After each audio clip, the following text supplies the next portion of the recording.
حبیب اللہ صلی اللہ تعالی علیہ وسلم درود پاک پڑھ لیں بلند آواز سے۔ صلی اللہ علیہ نبی الامی وآلہ صلی اللہ تعالی علیہ وسلم، صلاۃ و سلام علیک یا رسول اللہ۔ حضرات گرامی،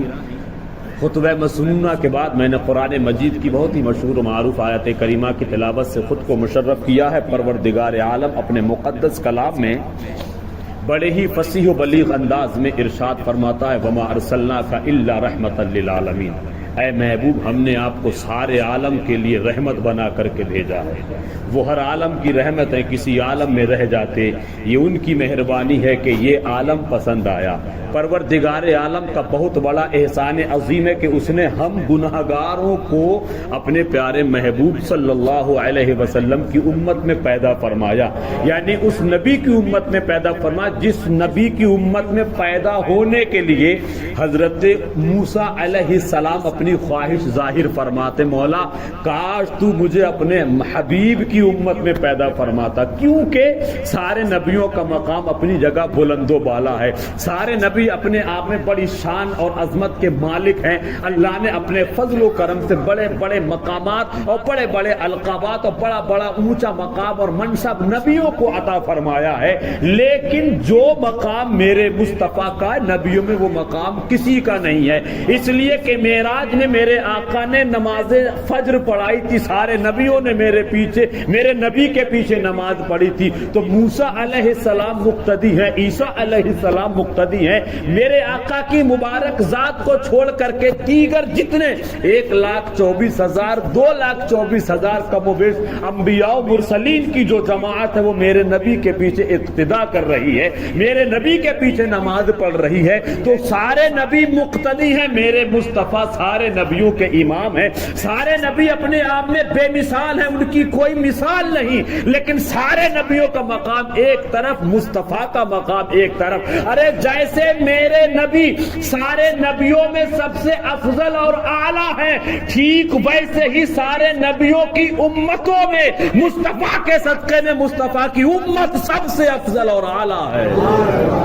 آقا کریم کی مکی زندگی دیکھیں، میرے نبی کی کریمانہ زندگی دیکھیں، میرے نبی کی شان کریمی ملاحظہ فرمائیں۔ مکے کی سرزمین پر دو بھائی رہتے تھے، ایک بھائی کا انتقال ہو گیا اور اس کے انتقال پرملال کے بعد اب تو عموماً اب مسلمانوں میں یہ بیماری پائی جانے لگی، لوگ تو اب یہ انتظار کرنے لگے کہ باپ کا انتقال ہو، پراپرٹی اپنے نام کرنے کی جلدی سے کوشش کی جائے، باپ کا انتقال ہو اور جا کر کے اپنی کھیتی باڑی اس پہ قبضہ جمانے کی کوشش کی جائے۔ حد تو یہ ہو گئی کہ مرنے والا دنیا سے جاتا ہے اور اس کے جو بچے ہیں نا، جو نوجوان کام کاج کرنے والے، ان کو اپنے باپ کو تجہیز و تکفین کرنے کی فکر نہیں ہے، ان کو تو فکر یہ ہے کہ کتنی جلدی ہو سکے ان کو ان کے اصلی مقام یعنی آخری مقام تک پہنچا دیا جائے، اور جب ان سے کہا جائے والد تمہارے مرے ہیں، ان کو غسل دینے کی کوشش کرو، ان کو کفنانے کی کوشش کرو، ان کو کپڑا پہنانے کی کوشش کرو۔ مسئلہ یہ ہے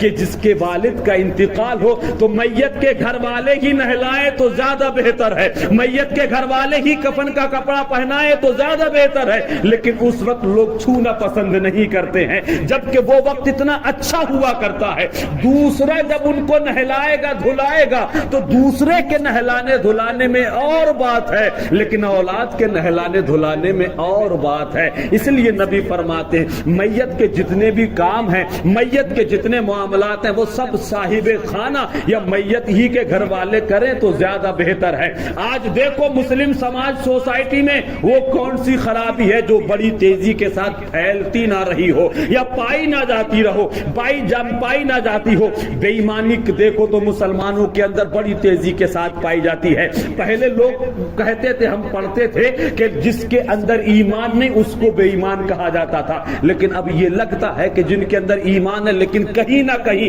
وہ بھی ڈنڈی مار مار کے بے ایمانی کر رہے ہیں، جھوٹ بول بول کے وہ بھی اپنی پراپرٹی جمع کر رہے ہیں۔ ٹھیک ایسے ہی سچویشن میں ایک بھائی کا جب انتقال ہو گیا تو اس نے سوچا اب اس کی ساری زمین میں اپنے قبضے میں لے لیتا ہوں، میں ساری جائیداد پہ اس کا اپنا قبضہ جما لیتا ہوں۔ اس کے بھائی کا انتقال ہو گیا، پیغمبر اعظم سید عالم صلی اللہ تعالی علیہ وسلم کے زمانے کی بات ہے، سردیوں کا موسم ہے، سخت اور شدت کی سردی پڑ رہی ہے، اس کا بیٹا 8 یا 10 سال کی عمر کا ہے، اس نے ایک دن اپنی ماں کو دیکھا تو اس حال میں دیکھا کہ اس کی ماں کے جسم پر اتنا کپڑا نہ تھا، کوئی ایسی چادر نہ تھی کہ جس سے کہ اس کی ماں کا جسم پورا ڈھک جائے، یعنی اس نے اپنی ماں کو اپنے ماتھے کی نگاہوں سے جسم کے اس حصے پر اس کی نظر پہنچ گئی جو کہ ستر عورت میں داخل ہے، جس کا چھپانا اور پردے میں رکھنا فرض ہے۔ اپنی ماں سے کہتا امی جان میں سمجھدار ہو گیا ہوں،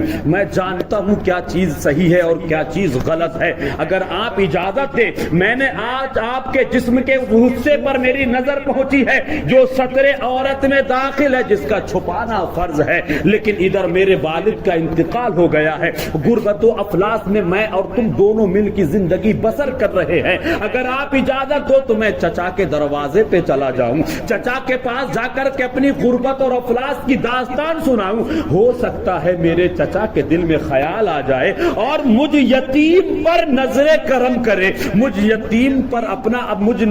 کا خیال کرے، اور میں اپنی ساری داستان جب ان کے سامنے سناؤں گا، اپنی غربت کے بارے میں جب ان کو بتاؤں گا، تو ہو سکتا ہے کہ وہ کپڑا دے دے، کوئی چادر دے دے جس سے کہ میں آپ کے جسم کو ڈھانپ دوں۔ ماں نے کہا خبردار،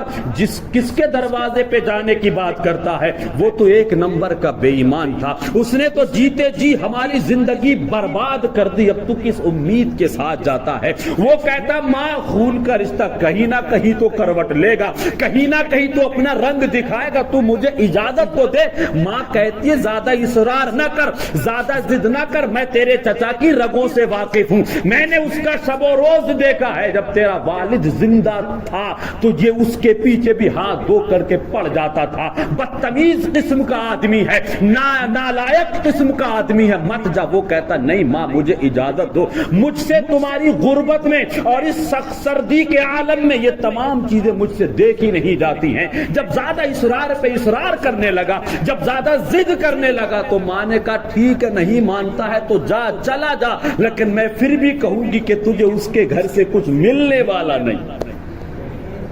جا، نہیں مانتا ہے تو جا۔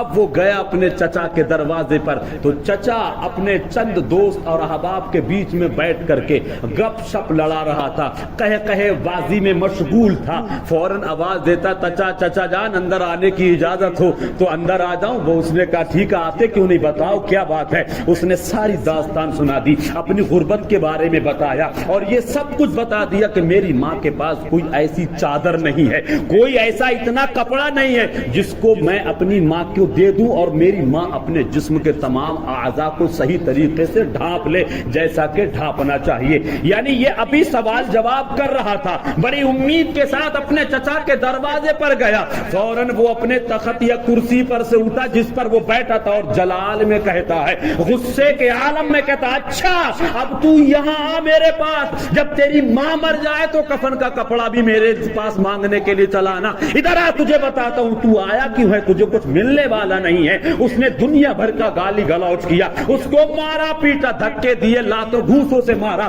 مارنے والا مار رہا ہے لیکن کوئی بچانے کے لیے تیار نہیں ہے، اتنا مارا کہ اس کے سر سے خون نکلنے لگا، اب وہ خون نکل رہا ہے اس کے سر سے اور وہ لت پت ہے خون میں، اور اپنے چچا کے دروازے سے اپنی جان چھڑا کر کے بھاگتا دوڑتا کودتا پھاندتا اپنی ماں کی جانب جا رہا تھا، اور یہ چیخ چیخ کر کے کہتا جاتا تھا میری ماں نے صحیح کہا تھا کہ وہ تجھے کچھ نہیں دے پائے گا، اس کے دروازے پر جانے سے کوئی فائدہ نہیں ہے، کاش میں اپنی ماں کی بات مان لیتا تو میرا خون نہ نکلتا، خون سے میرا جسم لہو لہان نہ ہوتا۔ اسی اسنا میں روتا چیختا چلاتا جا رہا تھا، نبی کے ایک صحابی سے ملاقات ہو گئی، سبحان اللہ، نبی کے ایک صحابی سے ملاقات ہوئی، اور نبی کی شان دیکھو، نبی کے صحابہ کی شان دیکھو، نبی کے غلاموں کی شان دیکھو، ان سے کسی کا رونا دیکھا ہی نہیں جاتا۔ یہ اسلام کی صداقت اور حقانیت اور سچائی ہے۔ آج بھی الحمدللہ ایسا خوش عقیدہ مسلمان پڑا ہے کہ اس کے پڑوس میں اگر غیر مسلم بھی ہے اور وہ غربت و افلاس کی زندگی گزارتا ہے تو اسلام کا ایک یہ بھی سبق ہے کہ تمہارے پڑوس میں اگر دوسرے مذہب کا ہے اور اگر وہ بھوکا ہے تو تم اس کو کھانا کھلاؤ۔ یہ نبی کے دیوانے ہیں, نبی کے صحابی ہیں. نبی کریم صلی اللہ علیہ وسلم کی صحبت یافتہ صحابی رسول نے دیکھا ایک چھوٹا سا بچہ ہے, روتا چیختا چلاتا آ رہا ہے, خون سے اس کا جسم لہو لہان ہے. فوراً کلائی پکڑ لیتا اور پوچھتا بیٹے رونے کی وجہ کیا ہے, بیٹے تجھے کس نے مارا ہے؟